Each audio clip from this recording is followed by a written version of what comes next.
भाजपला जळगावात मोठा धक्का बसलाय। भाजपचे विद्यमान खासदार उन्मेष पाटील उद्या उद्धव ठाकरेंच्या शिवसेनेत प्रवेश करतायत। उद्या दुपारी 12 वाजता उद्धव ठाकरेंच्या उपस्थितीत मातोश्रीवर ते शिवबंधन बांधतील। त्यांच्यासोबत पारोळ्याचे माजी नगराध्यक्ष करण पवार हे सुद्धा शिवसेना ठाकरे गटात प्रवेश करतील।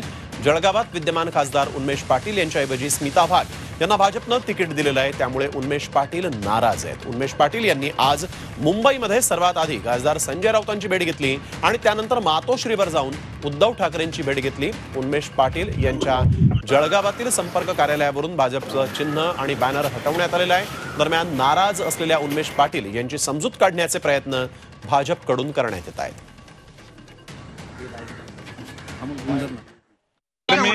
फक्त एवढं चर्चा सकारात्मक का आणि राऊत साहेब आम्ही संसदेच्या सभागृहात सोबत काम केलेलं आहे।